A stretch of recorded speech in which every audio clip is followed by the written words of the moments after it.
Yo, what's up sa lahat ng aking mga kababayan sa buong mundo at saka sa lahat ng mga nasa Pilipinas. Ako po si Mr. Rio. Una sa lahat, congratulations kay Mr. President Duterte. Good luck po sa pagsasaayos ng ating bansa. Umasa po kayo na lahat po ng mga taga-suporta nyo ay nasa likuran nyo lang po palagi na nakasubaybay sa inyo. At saka sa lahat ng mga drug pushers na sumuko, saludo ako sa inyo mga kapatid. At sa lahat ng mga taga-subaybay na humingi ng tulong sa akin dahil akala nila kakilala ko si President Duterte, hindi ko ho alam kung anong i-reply ko. Dahil po ang totoo, hindi ko ho kilala personally si President Duterte. Kaya pasensya na po kayo. Pero wag po kayong malungkot dahil magkakaroon naman po ng 8888 na kung saan pwede nyo pong pagsumbungan at pwede nyo pong hingan ng tulong na siguradong makakarating kay President Duterte. O diba? Sa lahat ng mga naging pangulo ng ating bansa, si President Duterte lang ang nakagawa niyan. Galing niya, di ba? Tapos na ang eleksyon at ang inaugurasyon. Gusto ko sanang mag-shut up na lang para wala na sanang argumento. Pero sabi sa akin nung nagpapagawa sa akin ng mga video na to, hindi ko matatapos ang mission ko kung di ko gagawin to. Kaya bago ko simulan ang topic natin ngayon, may gusto muna akong sabihin sa inyo. Ang mga katagang nagmula kay ama nilagay niya sa aking puso't isipan, binuga ng aking labi ang matamaan, guilty palagi. Nung mga nakaraang araw, linggo o buwan, maraming tumututol na ibalik ang death penalty. Kahit natalamak na ang kriminalidad sa bansa dahil sa droga. Real talk ho, lahat ng mga tutol sa death penalty ay ang mga taong walang pakialam sa ating lahat na pwede pang mabiktima ng mga kawatan na to. So kung isa ka sa mga tutol sa death penalty, isa ka sa mga taong walang pakialam sa taong bayan. Pero salamat kina Senator Soto at Lacson sa pagsuportang ibalik ang death penalty sa ating bansa. Ayon sa kanila, ang mga mapaparusahan sa death penalty ang ipapanukala nila ay ang mga drug syndicates, rapists, heinous crimes, at sa mga makakasuhan ng kataksilan o treason. Pero parang may kulang, di ba? Pero balik muna tayo sa mga kontrabidang tutol na ibalik ang death penalty na may mga magkakaparehas na rason. They said it's against human rights. Hindi raw makatao. Ha? Okay lang ho ba kayo? Sa mga ulupong na may ganitong rason, umamin nga ho kayo kung anong nahit-hit nyo. Utot, katol o baikon. Dahil mas hindi makatao ang ginawa ng mga kawatan na yan sa mga nabibiktima nila. So mas pabor pala sa inyo na may mabiktima ang mga kawatan na to kaysa maparusahan ang mga kawatan na to sa ginawa nila. Di ba nakakaboboho ang rason nyo? Pero di na po ako magpapatumpik-tumpik pa dahil sasabihin ko na sa inyo ang totoong rason kung bakit ayaw nilang ibalik ang death penalty sa ating bansa. Unahin na natin ang mga hipokritong taga-CBCP na to. Bakit ayaw nilang ibalik ang parusang kamatayan? Siyempre dahil may mga paring nasangkot sa pangmumolestya sa mga minor de edad. Hindi ko naman po nila lahat, pero may mga pare po kasing mga rapists na pag napatunayan, death penalty ang katumbas na kaparusahan. Kaya ang mga taga-CBCP ay tutol na tutol dito dahil yun ang totoong rason. So sa lahat ng mga taong nauuto na mga hipokritong mga CBCP na to, yun ho ang totoong rason kung bakit tutol sila sa death penalty. Kaya sa lahat ng mga taga-CBCP, utang na loob, shut up na lang. Okay? Pangalawa, dahil sa korupsyon sa gobyerno. Alam naman nating lahat na ang sistema ng mga nakaraang gobyerno ay magpayaman lang. Pag nanakaw sa kaban ng bayan ng mga expertise nila na pag napatunayan ay pwede silang makasuhan ng plunder na death penalty ang katumbas na kaparusahan. Yun ang kulang sa mga dapat na maparusahan sa ipinapanukalang death penalty ni na Senator Soto at Lacson. Death penalty para sa mga makakasuhan ng plunder. Karamihan kasi sa mga alipores ng mga nakaraang administrasyon, ito ang mga hobby nila. Akala kasi ng mga tae na to, may forever ang mga kalokohang ginagawa nila. Na ang dapat na serbisyo, ginagawa nilang negosyo. So enough with your stupid reason about human rights. Dahil kayo mismo wala kayong pakialam sa human rights ng taong bayan. Kasi kung meron, di nyo hahayaang magluto ng shabu ang mga alaga nyong drug lord sa New Bilibid Prison. Sana ginawa nyo ng paraan na mapigilan ang kriminalidad sa bansa. Pero anong ginawa nyo? Tinolerate nyo sila. Shout out kay Senator Laila Baliena. Dilima pala. Bigas sana ang binigay nyo sa mga magsasakang humihingi ng tulong sa Kidapawan. Hindi pulis, bumbero, batuta at bala. Shout out din sa mga nakaraang epal na leader ng Kidapawan. Hindi nyo sana binulok ang mga relief goods. Tinulungan nyo sana sila. At di nyo sana binulsa ang mga pondo ng mga Yolanda survivors. Tumulong kayo, pero tingnan nyo muna ulit ang tulong na binigay nyo kung sapat ba. Shout out din kay Marrejas, Rojas pala. Lupa sana ang binigay nyo sa mga magsasaka ng Hacienda Luisita. Kaso anong ginawa nyo?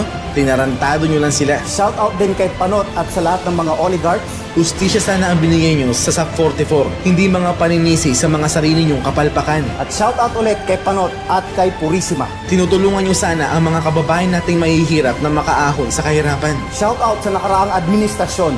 Kasi mga sakin kayo sa yaman at kapangyarihan. Ngayon sabihin nyo sa akin kung may pakialam kayo sa human rights ng taong bayan. Over 12 million Filipinos living in extreme poverty. Nasaan ang sinasabi nyong concern kayo sa human rights nila? I'm not one of them, but they have my compassion and sympathy. You have the power and the authority to help them. Pero anong ginawa nyo? Mas lalo nyo lang silang pinahirapan. Pati kami mga OFW, mga tinatawag yung mga bagong bayani, pinahihirapan nyo rin sa pamamagitan ng terminal fee at pesting OAC na yan na hindi naman na talaga dapat kasama sa mga babayaran namin. Masyado yung inabuso ang mga kahinaan namin mga OFW dahil desperado kaming buhayin ng mga pamilya namin. Kaya huwag kayong maging proud na napalago nyo ang ekonomiya kasi hindi yun dahil sa effort ng nakaraang administrasyon. Ang sabihin nyo, sinadya nyo talaga na wala gaanong trabaho dyan sa Pinas para maghanap kami ng ibang oportunidad sa ibang bansa. Mas pabor nga naman sa inyo na mas maraming OFW dahil hindi lang hulibo, hindi lang milyon, hindi lang bilyon ang nare-remit namin sa bansa, kundi trilyones na halaga. Kaya please, don't be proud. Ha? Tapos ngayon nagkaroon kami ng presidente na handang gawin ng lahat para sa magandang kinabukasan at kapayapaan ng ating bansa. Plano nyo pang isabotahe? Gusto nyo pang ipagkait sa amin ang pagbabagong inaasam-asam namin? God and the people of God won't let that happen.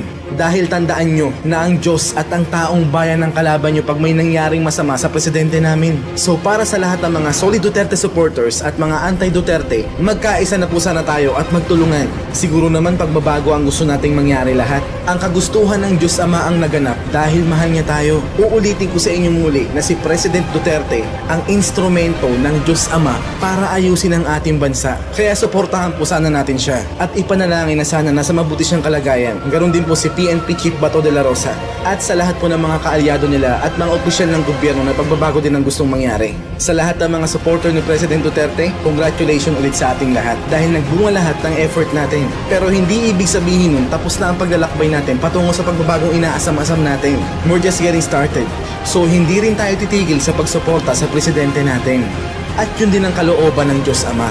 So please, wag po natin kalimutan palagi ang pinapasabi sa inyo ni Ama na everything you see is part of God's plan. So, ako po si Mr. Rio. Peace.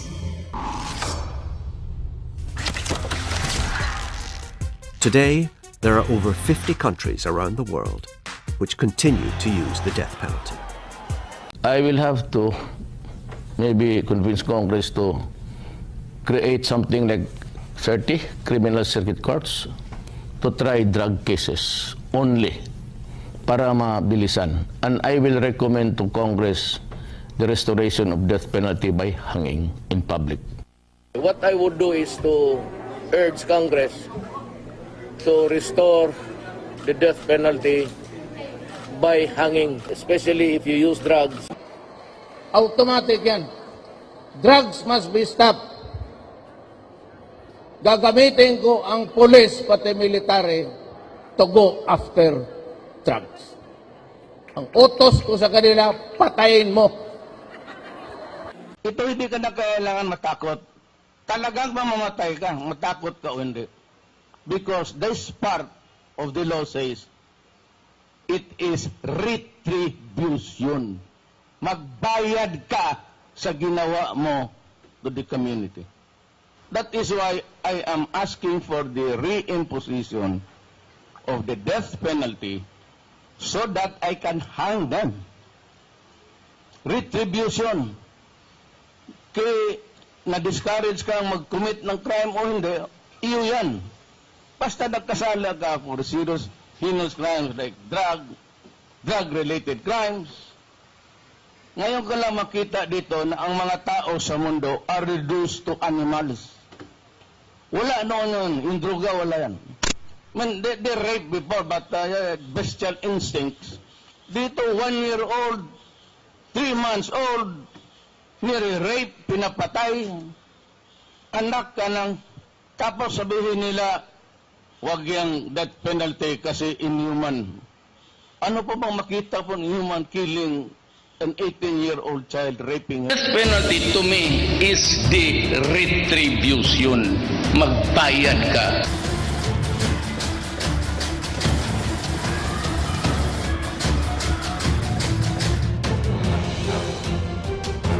Death penalty.